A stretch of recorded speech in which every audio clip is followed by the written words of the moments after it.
پیغمبر،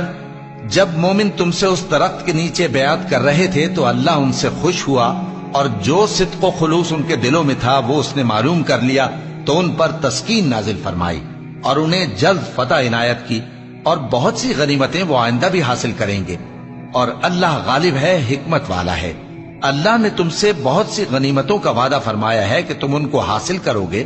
پھر اس نے یہ غنیمت تمہیں جلدی سے دلوا دی اور لوگوں کے ہاتھ تم سے روک دیے۔ غرض یہ تھی کہ یہ مومنوں کے لیے اللہ کی قدرت کا نمونہ بن جائے اور وہ تم کو سیدھے رستے پر چلائے، اور کچھ اور غنیمتیں دے گا جن پر تم قدرت نہیں رکھتے، اور وہ اللہ ہی کی قدرت میں ہیں، اور اللہ ہر چیز پر قادر ہے۔ اور اگر تم سے کافر لڑتے تو وہ پیٹ پھیر کر بھاگ جاتے،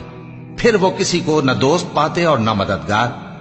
یہی اللہ کی عادت ہے جو پہلے سے چلی آتی ہے، اور تم اللہ کی عادت میں کبھی تبدیلی نہ پاؤ گے۔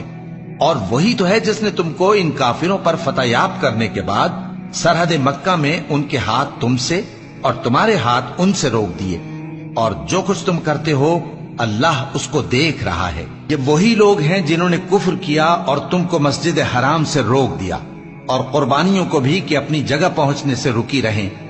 اور اگر ایسے مسلمان مرد اور مسلمان عورتیں نہ ہوتی جن کو تم جانتے نہ تھے کہ اگر تم ان کو پامال کر دیتے تو تم کو ان کی طرف سے بے خبری میں نقصان پہنچ جاتا، تو بھی تمہارے ہاتھ فتح رہتی، مگر تاخیر اس لیے ہوئی کہ اللہ اپنی رحمت میں جس کو چاہے داخل کر لے۔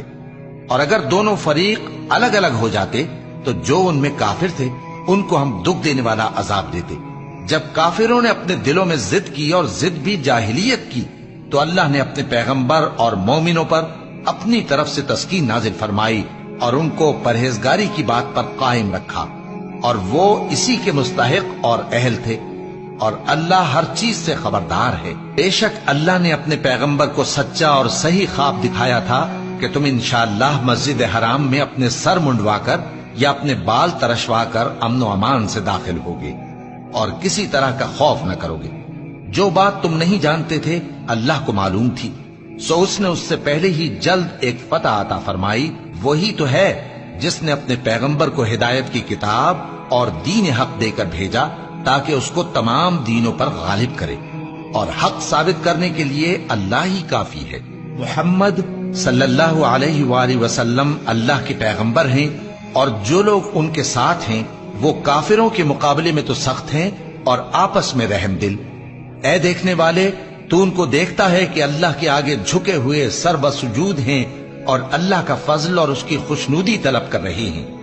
کثرت سجود کے اثر سے ان کی پیشانیوں پر نشان پڑے ہوئے ہیں۔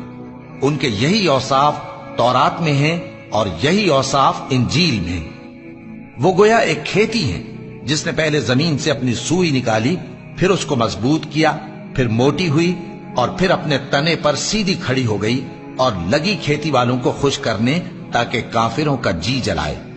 جو لوگ ان میں سے ایمان لائے اور نیک عمل کرتے رہے ان سے اللہ نے گناہوں کی بخشش اور اجر عظیم کا وعدہ کیا ہے۔